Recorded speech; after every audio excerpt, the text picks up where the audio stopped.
ইতিমধ্যে আমি কৈছো তীব্ৰ উৎকণ্ঠা তৰ্ক বিতৰ্ক অভিযোগ প্ৰতি অভিযোগৰ মাজেৰে আজি সম্পন্ন হ'ল ৰাজ্যসভাৰ দুখন আসনৰ ভোট গ্ৰহণ আজি পুৱাৰে পৰা বিধানসভা কক্ষত ভোটদান কৰে 126 জন বিধায়কে এই সকল বিধায়কৰ ভোটে ৰাজনৈতিক ভাগ্য নিৰ্ধাৰণ কৰিব মিত্ৰজোঁটৰ দুই প্ৰাৰ্থী পবিত্ৰ মাৰ্ঘেৰিটা ৰনগৌৰা নাৰ্জাৰী আৰু বিৰোধী ৰিপুন বৰাৰ কিন্তু ব্যাপক জল্পনা কল্পনা চলি আছে এতিয়াও খোৱা কামৰা চলি আছে তৰ্ক বিতৰ্ক চলি আছে বিজেপিৰ তৰফৰ পৰা এটা যদি কোৱা হৈছে আনফালে বিৰোধীৰ তৰফৰ পৰা আন এটা কথা কোৱা হৈছে কিন্তু সবাতোকৈ লক্ষণীয় কথাটো হ'ল নিৰ্বাচন অনুষ্ঠিত হৈ যোৱাৰ পাছতো কংগ্ৰেছ এআইডিএফৰ যুঁজবাগৰ কমা নাই আমিনুল ইছলামে কিছু সময় পূৰ্বে যি বিস্ফোৰক মন্তব্য প্ৰদান কৰিলে কংগ্ৰেছ বিধায়িনী কক্ষত এতিয়া হাহাকাৰ লাগিছে বুলি তেওঁ উল্লেখ কৰিছে তেওঁলোকৰ ভিতৰতে একাংশই বিশেষকৈ এই সমগ্ৰ প্ৰক্ৰিয়াটোত বিশ্বাসঘাতকতা কৰা বুলি অভিযোগ উত্থাপন কৰিছে আমিনুল ইছলামে কিন্তু কোন প্ৰকৃততে বিশ্বাসঘাতক কোন প্ৰকৃততে হতাশ হৈছিল সেই সকলো স্পষ্ট হ'ব আজি সন্ধিয়া 5 বজাৰ পৰা 6 বজাৰ ভিতৰত 5 বজাত ভোট গণনা আৰম্ভ হ'ব আৰু 6 বজাৰ ভিতৰত ফলাফল ঘোষণা কৰা হ'ব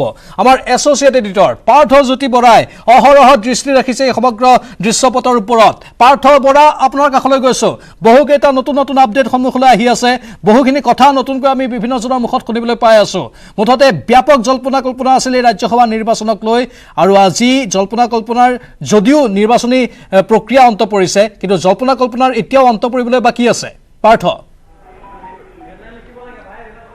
প্ৰাঞ্জল এজন প্ৰাৰ্থীৰ জল্পনা কল্পনা ইতিমধ্যে অন্ত পৰিছে বা এক প্ৰকাৰ ক'ব পৰা যায় পবিত্ৰ মাৰ্ঘেৰিটাৰ যি বিজয় সেই নিশ্চিত হৈছে কিন্তু বাকী দুজন প্ৰাৰ্থী দ্বিতীয় দুজন প্ৰাৰ্থী ৰনগৌৰা নাৰ্জাৰী আৰু ৰিপুন বৰা তেওঁলোকৰ কিন্তু তেওঁলোকৰ ওপৰত যি জল্পনা কল্পনা সেয়া অন্ত পৰা নাই আমি 6 বজালৈ অপেক্ষা কৰিব লাগিব 5 বজাৰ পৰা গণনা আৰম্ভ হ'ব 6 বজাত ফলাফল ওলাব 6 বজাতে সকলো যি পৰিষ্কাৰ সেই ছবি পৰিষ্কাৰ হ'ব এয়া মাথো এক ৰাজ্যসভাৰ নিৰ্বাচন বিৰোধীৰ হাতত এখন জয়ী কৰিব পৰাকৈ সংখ্যা আছিলে এখন এমএলএ আছিলে আৰু শাসকীয় দলৰ হাতত এখন জয়ী কৰিব পৰাকৈ তেওঁলোকৰ হাতত সংখ্যা আছিলে কিন্তু তৎসত্ত্বেও দেখা গ'ল প্ৰথমখন আসনত বিৰোধীয়ে নিজৰ প্ৰাৰ্থী প্ৰক্ষেপ কৰিলে ঠিকে কিন্তু দ্বিতীয়খন আসনত ক্ষমা কৰিব প্ৰথমখন আসনত শাসকীয় দলে প্ৰাৰ্থী প্ৰক্ষেপ কৰিলে ঠিকে কিন্তু দ্বিতীয়খন আসনৰ কাৰণে আজি যি প্ৰতিদ্বন্দ্বিতা পৰিলক্ষিত হ'ল বিৰোধী আৰু শাসক দলৰ মাজত কিন্তু ৰণখন হ'ব লাগিছিল কংগ্ৰেছ আৰু বিৰোধীৰ মাজত কাৰণ কংগ্ৰেছে প্ৰাৰ্থী প্ৰক্ষেপ কৰিছে ৰিপুন বৰাক আৰু ৰনগৌৰা নাৰ্জাৰী শাসক দলৰ বা এলায়েন্সৰ প্ৰাৰ্থী কিন্তু দেখা পোৱা গ'ল ৰণখন পৰ্যবেক্ষিত হ'ল কংগ্ৰেছ আৰু ইউডিএফৰ মাজত যি দুটা দলে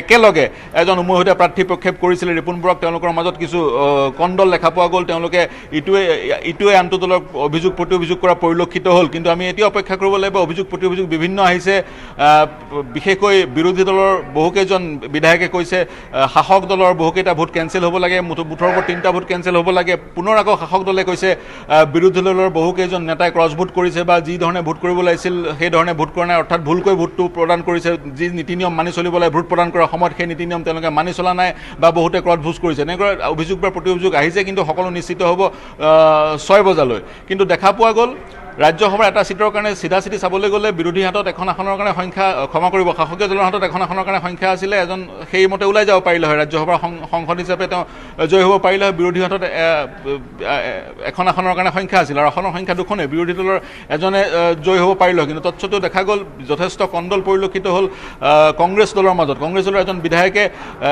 পাব্লিকেলি ঘোষণা কৰিলে যে তেওঁ বিজেপি দলৰ প্ৰাৰ্থীজনক ভোটদান কৰিছে বা বিজেপিৰ সহযোগী দল UPPLক দ্বিতীয় প্ৰিফাৰেন্স ছেকেণ্ড প্ৰিফাৰেন্সত ৰাখিছে গতিকে তেনেধৰণৰ ঘটনা সংঘটিত হ'ল এক ডাৰ্টি পলিটিক্স পৰিলক্ষিত হ'ল ইয়াৰ মাজতে কিন্তু আমি অপেক্ষা কৰিব লাগিব পুনৰ কৈছো 6 বজাতহে গম পোৱা যাব কোনে সেই হাঁহি মাৰে ডাৰ্টি পলিটিক্স সমান্তৰালভাৱে যদি আমি চাওঁ কূটনীতিৰ ব্যাপক প্ৰয়োগ যি কূটনীতি আমি শেহতীয়াভাৱে অসমৰ ৰাজনীতিত অধিক দেখিবলৈ পাইছোঁ হিমন্ত বিশ্ব শৰ্মাক কূটনীতিৰ সম্ৰাট বুলি কোৱা হয় আৰু এই সামগ্ৰিক প্ৰেক্ষাপটত হিমন্ত বিশ্ব শৰ্মাৰ কথা ভূপেন কুমাৰ বৰাই আজি উল্লেখ কৰিলে ভূপেন কুমাৰ বৰাই ক'লে শশীকান্ত দাসে যেতিয়া ভোটাধিকাৰ সাব্যস্ত কৰিছিল সেই সময়ত হঠাৎ চেণ্ট্ৰেল হলত হিমন্ত বিশ্ব শৰ্মাই প্ৰৱেশ কৰিলে আৰু কিছু হুলস্থুলীয়া পৰিৱেশৰ সৃষ্টি কৰা বুলি ভূপেন কুমাৰ বৰাই অভিযোগ উত্থাপন কৰিছিল আমাৰ কেমেৰাৰ সন্মুখত মুঠতে এই সামগ্ৰিক প্ৰেক্ষাপটত বহুকেইটা উত্থান পতনৰ এক দৃশ্য আমি দেখা পালোঁ আজি কিন্তু নিশ্চয় হ'ব যিহেতু 6 বজাৰ লগে লগেহে দ্বিতীয়খন আসনত কোনে জয়লাভ কৰে কিন্তু কিবা কাৰণত যদি ভাৰতীয় জনতা পাৰ্টিৰ সমৰ্থিত প্ৰাৰ্থীগৰাকী ৰনগৌৰা নাৰ্জাৰী UPPLৰ প্ৰাৰ্থীগৰাকী যদি জয়ী হয় তেনেহ'লে ক'ব লাগিব যে এইবাৰৰ ৰাজ্যসভা নিৰ্বাচনে ইতিহাসৰ সকলো ৰেকৰ্ড যেন ভংগ কৰি দিলে কূটনীতিৰ ক্ষেত্ৰত হিচাপ নিকাচৰ ক্ষেত্ৰত মেনেজমেণ্টৰ ক্ষেত্ৰত পাৰ্থ বৰা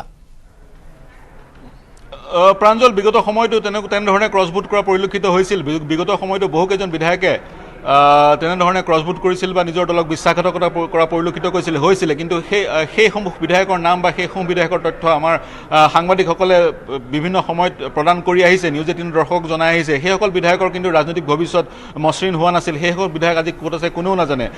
বিশেষকৈ 2011 চনত পৰিলক্ষিত হৈছিল 4জন বিজেপিৰ বিধায়ক আৰু 3জন বিজেপিৰ বিধায়ক আৰু 1জন অগপৰ বিধায়কে তেনেধৰণে ক্ৰছভোট কৰি ৰাজ্যসভালৈ এজন সদস্যক নিজ দলৰ নহয় অন্য দলৰ এজন সদস্যক জয়যুক্ত কৰোৱাত তেওঁলোকে হাত উজান দিছিলে।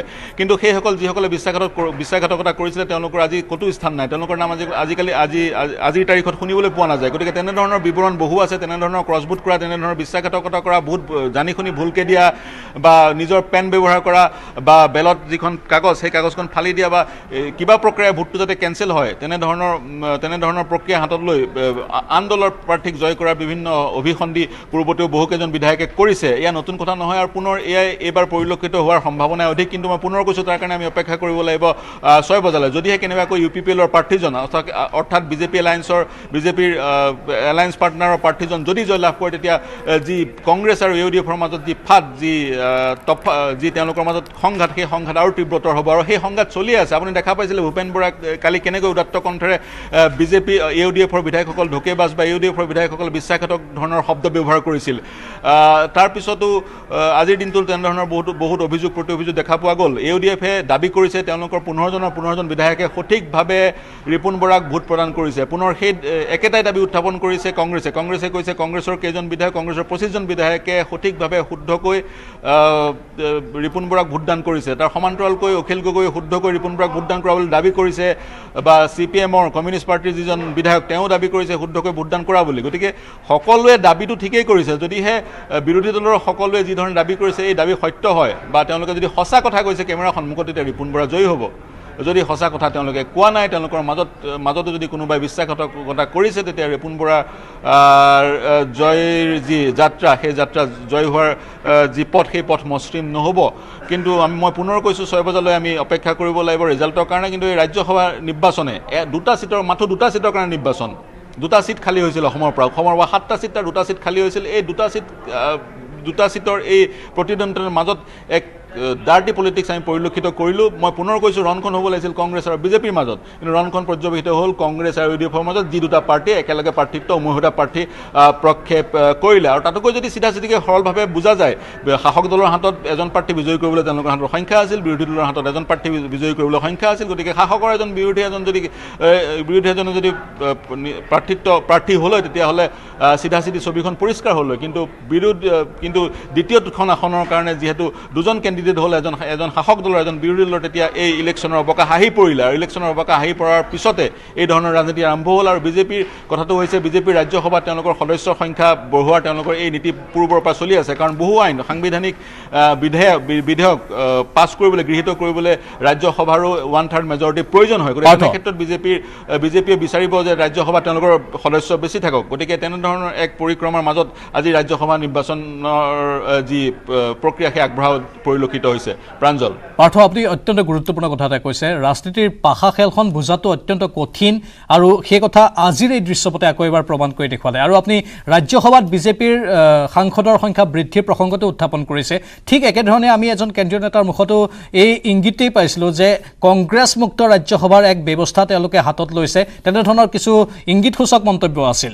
সেই কথাখিনিয়ে বহু তাৎপৰ্য বহন কৰিছে। আজি যদি মই ভুল কৰা নাই, একেলগে 13খন ৰাজ্যসভাৰ আসনৰ বাবে নিৰ্বাচন অনুষ্ঠিত হৈছে। পঞ্জাৱৰ 5খন, কেৰালাৰ 3খন, যদি নাগালেণ্ডৰ 1খন, অসমৰ 2খন, এনেধৰণে কেইবাখনো ৰাজ্যৰ মুঠতে 13খন ৰাজ্যসভাৰ আসন। আৰু এই 13খন ৰাজ্যসভাৰ আসন ৰাজ্যসভাৰ বাবে অত্যন্ত গুৰুত্বপূৰ্ণ।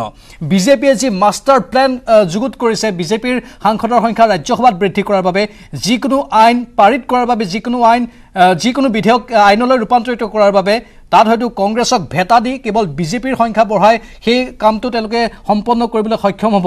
আৰু কংগ্ৰেছৰ সাংসদৰ সংখ্যা কমাব পাৰিলে আগন্তুক দিনত তেওঁলোকৰ নিৰ্বাচনী বৈতৰণি পাৰ হোৱাৰ ক্ষেত্ৰতো সহজ হ'ব। মুঠতে এটা মাষ্টাৰ প্লেন বুলি আমি ইয়াক অভিহিত কৰিব পাৰোঁ নেকি পাৰ্থ?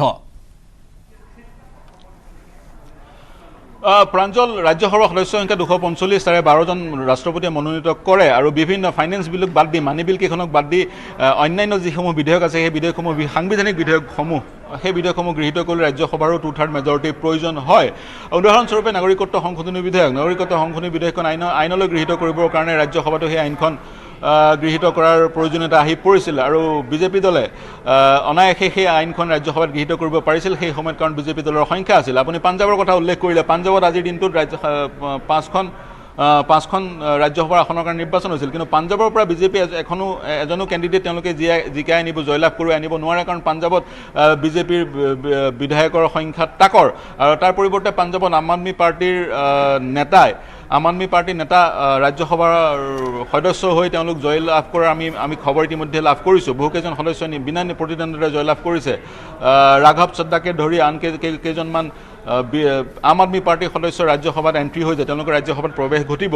আৰু ভগৱান মানুহ যিহেতু ৰাজ্যসভাৰ সদস্য আছিল, তেওঁ মুখ্যমন্ত্ৰী হোৱা হেতুকে ৰাজ্যসভাৰ আৰু এখন আসন পাঞ্জাৱৰ পৰা খালী হ'ল, সেইখন আসনো কিন্তু বিজেপিয়ে নাপাব। গতিকে ৰাজ্যসভাত অন্য আৰু কেৰালাৰ কথা আপুনি ক'লে, কেৰালাৰ কথা উল্লেখ কৰিলে, কেৰালাতো কেৰালা বিধানসভাতো বিজেপিৰ বিধায়কৰ সংখ্যা তাকৰ। কেৰালাত যিহেতু লেফ্টৰ চৰকাৰ আৰু প্ৰধান বিৰোধী দল হৈছে কংগ্ৰেছ, গতিকে কেৰালাতো এজন ৰাজ্যসভালৈ কেৰালাতো কোনো ব্যক্তি, কোনো প্ৰাৰ্থীক জয়ী কৰি অনাটো বিজেপিৰ কাৰণে সহজসাধ্য নহয় বা এক প্ৰকাৰ অসম্ভৱ। তেনে ক্ষেত্ৰত অসমত যিহেতু বিজেপিৰ চৰকাৰ, গতিকে অসমত যিহেতু বিজেপিৰ চৰকাৰ আৰু অসমত সেইকাৰণে দুজন বিজেপিৰ প্ৰাৰ্থী অসমৰ পৰা যদি জয়লাভ কৰি লৈ যাব পৰা যায়, তেতিয়া ৰাজ্যসভাত বিজেপিৰ যি শক্তি, সেই শক্তি বৃদ্ধি হয়। আৰু ৰাজ্যসভাত বিজেপিৰ শক্তি বৃদ্ধি হ'লে, মই যিহেতু কৈছোঁ, বহু সাংবিধানিক বিধায়ক ৰাজ্যসভাতো গৃহীত কৰিবলগীয়া হয় বা ৰাজ্যসভাত গৃহীত কৰিলেহে সেইখন আইনলৈ পৰিৱৰ্তন হয়।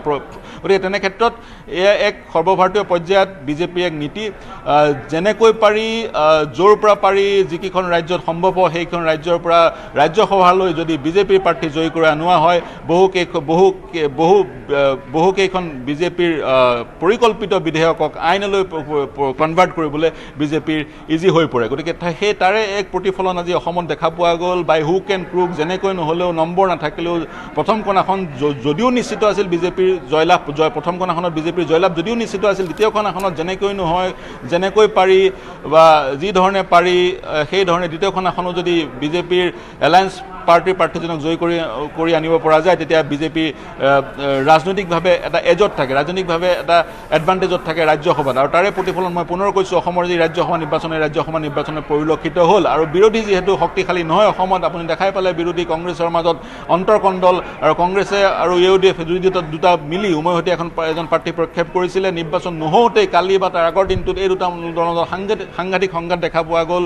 এটা দলে আনটো দলক বোকা ছটিয়ালে বা তেনেকুৱা দুয়োটা দলৰ মাজত বোকা ছটিওৱা পৰিক্ৰমা পৰিলক্ষিত হ'ল। গতিকে তেনেস্থলত এতিয়াও সন্দিহান, যদিও নম্বৰ আছে হাতত 42তকৈ অধিক তেওঁলোকৰ হাতত নম্বৰ আছে আৰু মেজিক নাম্বাৰ হৈছে 42, কিন্তু এতিয়াও সন্দেহৰ আৱৰ্তত সকলো বা অসমৰ ৰাইজ কংগ্ৰেছৰ প্ৰাৰ্থীজন জয়লাভ কৰি আহিবনে নাই, ৰিপুণ বৰা দ্বিতীয়বাৰৰ কাৰণে সাংসদ হ'ব পাৰিবনে নাই, ৰাজ্যসভাৰ সাংসদ হ'ব পাৰিব নাই। যদিহে নোৱাৰে, তেনে ক্ষেত্ৰত বিজেপিৰ যি পৰিকল্পনা, বিজেপিৰ যি নীতি, বিজেপিৰ যি এক ষ্ট্ৰেটেজি, সেই ষ্ট্ৰেটেজি বিজেপি সফল হ'ল বুলি ক'ব লাগিব। প্ৰাঞ্জল, নিশ্চয় বাই হুক এণ্ড ক্ৰুক, মুঠতে যিকোনো উপায়েৰে ৰাজ্যসভাৰ 2খন আসনতেই নিজৰ দখললৈ আনিবলৈ বিজেপিয়ে আপ্ৰাণ চেষ্টা চলোৱা এইবাৰ পৰিলক্ষিত হ'ল। আৰু পূৰ্বৰে পৰাই এমাহৰ 2 মাহৰ আগৰ পৰাই বিজেপিয়ে ৰণকৌশল প্ৰস্তুত কৰিছিল। পাৰ্থ, এমাহ 2 মাহ আগৰ পৰাই মুখ্যমন্ত্ৰীৰ ভাষ্যত সেইখিনি কথা পৰিস্ফুট হৈছিল। তেওঁ তেতিয়াই কৈছিল যে মোৰ ইনভেষ্টমেণ্ট বহু পুৰণি কংগ্ৰেছত। মানে ইমান এটা দীৰ্ঘম্যাদী পৰিকল্পনা কৰি এই ৰাজ্যসভাৰ এই 2খন আসন দখল কৰাৰ অভিপ্ৰায় লৈ আছিল ভাৰতীয় জনতা পাৰ্টীয়ে মিত্ৰজোঁটে। কিন্তু কংগ্ৰেছৰ কোনো ধৰণৰ বিশেষ প্লেনিং, বিশেষ কৌশল সেই সময়ছোৱাত আমি দেখিবলৈ পোৱা নাছিলোঁ। প্ৰাঞ্জল, এটা কথা মোৰ মনলৈ আহে, বিজেপিয়ে আজি এমাহৰ আগতে বা 15 দিনৰ আগতে এই যি জয়, সেই জয় যিমান মসৃণ বা যিমান সহজ হ'ব বুলি ভাবিছিল, সিমান কিন্তু সহজ নহ'ল। কাৰণ আজিৰ তাৰিখত ছ'চিয়েল মিডিয়া এক্টিভ বা আমি ইলেক্ট্ৰনিক মিডিয়া এক্টিভ, বা আজিৰ তাৰিখত কোনোবাই তেনেধৰণে ভুলকৈ ভোটটো দি বা ভোটটো নিদি বা ভোট দিয়াৰ পৰা বিৰত থাকি ইমান সহজে আঁতৰি যাব নোৱাৰে। আৰু পূৰ্বৰ যিসমূহ ৰেকৰ্ড, সেই ৰেকৰ্ডসমূহ চালেও দেখা যায় বিভিন্ন সময়ত বিভিন্ন বিধায়কে তেওঁলোকে বিভিন্ন কাৰণত ভোট দিয়াৰ পৰা বিৰত হৈ আছিলে আন দলৰ প্ৰাৰ্থীক জয়লাভ কৰোৱাৰ স্বাৰ্থত। বহুতৰ এই আজিৰ দিনটোত বেমাৰ হয়, ৰোগত পৰে, নৰিয়াত পৰে, বহুত অসমৰ পৰা বাহিৰলৈ বিভিন্ন অজুহাতত অসমৰ পৰা বাহিৰলৈ গুচি যায়। বহুতে দেশকৈ অন্য দলক ভোট দিয়ে। উদাহৰণস্বৰূপে এইবাৰ শশীকান্ত যিজন বিধায়ক আছিলে, ৰহাৰ বিধায়ক, তেওঁ ৰাজহুৱাভাৱে তেওঁ ঘোষণা কৰিছে তেওঁ বিজেপি প্ৰাৰ্থীজনক ভোট দিব, যদিও তেওঁ কংগ্ৰেছৰ বিধায়ক, কিন্তু তেওঁ বিজেপি প্ৰাৰ্থীজনক ভোট দিব বুলি ৰাজহুৱাভাৱে ডিক্লেয়াৰ কৰিছে। আৰু ইয়াত এটা সাংবিধানিক সংঘাতৰ কথা আহি পৰে, কনষ্টিটিউশ্যনেল ক্ৰাইচিছৰ কথা আহি পৰে। বিভিন্ন মন্তব্য আহিছে। যদিহে এজন কংগ্ৰেছৰ বিধায়কে ৰাজ্যসভাৰ নিৰ্বাচনত বিজেপিৰ এজন বিধায়কক ভোট দিয়ে, বা এজন বিধায়কে তেওঁৰ দলৰ প্ৰাৰ্থীক ভোট নিদিয়ে, অন্য দলৰ প্ৰাৰ্থীক ভোট দিয়ে, তেওঁৰ MLA চিটটো থাকিবনে নাই, এণ্টি ডিফেকশ্যন লয়, কি কয়, এনেধৰণৰ বহুত কথা আহি পৰিছে। গতিকে এই যি যুঁজ, এই যি মই পুনৰ উল্লেখ কৰিছোঁ, এই ডাৰ্টি পলিটিক্সত কিন্তু এটা কনষ্টিটিউশ্যনেল ক্ৰাইচিছৰ সৃষ্টি হৈছে।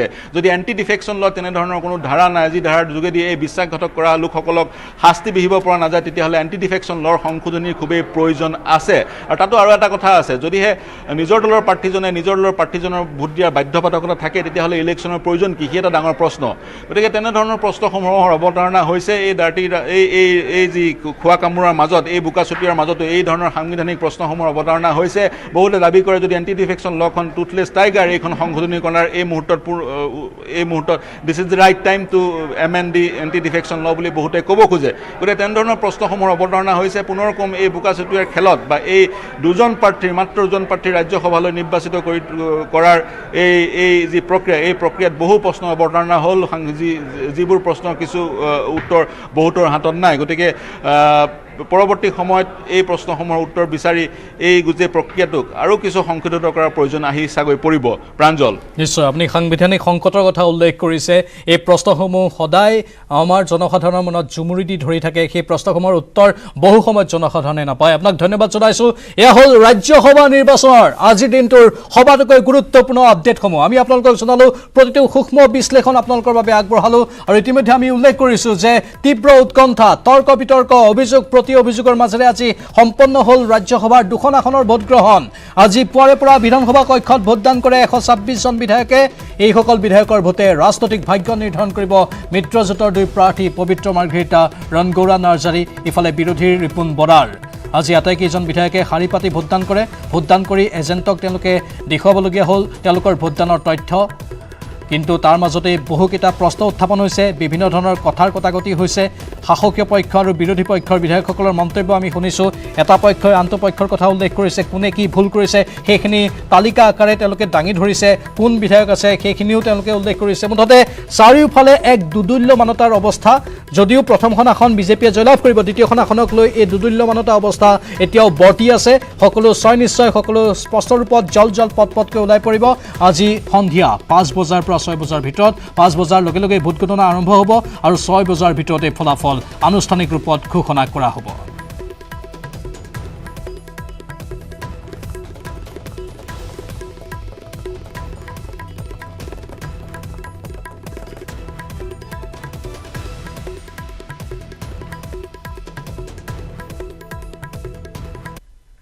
আনফালে বিৰোধী পক্ষই উত্থাপন কৰি অহা অভিযোগবোৰৰ পৰা এটা কথাই প্ৰমাণ হৈছে, মিত্ৰজোঁটৰ দ্বিতীয়জন প্ৰাৰ্থী জয়ী হোৱাটো নিশ্চিত। এই মন্তব্য বিধায়ক জয়ন্ত মল্ল বৰুৱাৰ। প্ৰয়োজনতকৈ অধিক ভোট লাভ কৰি দ্বিতীয়জন প্ৰাৰ্থীও জয়ী হ'ব বুলি দাবী কৰে জয়ন্ত মল্ল বৰুৱাই। আৰু কি ক'লে জয়ন্ত মল্ল বৰুৱাই শুনাই ল'ব বিচাৰিছোঁ। দলৰ মানুহবিলাকে যি ধৰণৰ কমপ্লেইন বাৰে বাৰে কৰি আছিল, সেইটোৰ পৰা বুজা যায় যে তেওঁলোকৰ মাজত হতাশা হৈছে। তেওঁলোকে ভোট নোপোৱাটো তেওঁলোকে গম পাই আছে, কাৰণ তেওঁলোকৰ সাথে ডাঙৰীয়াই ভোটটো চাই আছে। গতিকে তেওঁলোকে কাৰোবাৰ ভোট নোপোৱাৰ লগে লগে এটা কমপ্লেইন দিয়ে, লগে লগে থিয় হৈ কিবা এটা কয়, তেতিয়াই বুজা যায় যে এই গণ্ডগোলটো হৈ আছে। গতিকে তেওঁলোকৰ মাজত যিটো বিশ্বাসহীনতা আৰু যি ধৰণৰ তেওঁলোকে ভোট নোপোৱাৰ পৰিৱেশ এটা দেখুৱাই আছে, তাৰ পৰা আমি নিশ্চিত যে আমি বহু বেছি ভোটত জিকিম। যি ভোট আমাক জিকিবৰ কাৰণে লাগিব তাতকৈ বহুকেইটা বেছি ভোটে পাম। নিৰ্বাচনত বিবেক ভোট দিয়াৰ অধিকাৰ সকলোৰে আছে। ইয়াত কোনো এনেকুৱা কথা নাই, কাৰণ এইটোতো চিলেকশ্যন নহয়, এইটো ইলেকশ্যনত ভোট দিয়াৰ অধিকাৰ আছে। আৰু ভোটটো এনেকুৱা যে এটাই ব্যৱস্থা আছে, ইয়াত ভোটটো নিজৰ দলক দেখুৱাই দিব লাগে। সকলোৱে দেখুৱাই দিয়াৰ মিনিংটো এইটোৱে যে দেখুৱাই দিয়াৰ পিছতো যেতিয়া তেওঁলোকে কমপ্লেইন কৰি আছে, তাৰমানে তেওঁলোকৰ বিধায়কসকল ইমান পৰ্যায়লৈকে গৈছে যে বিবেকত তেওঁলোকৰ ইমান দংশন হৈছে যে দেখুৱাই দিও বেলেগক দিব লাগে, যদি দিবলৈ ৰেডি আছোঁ।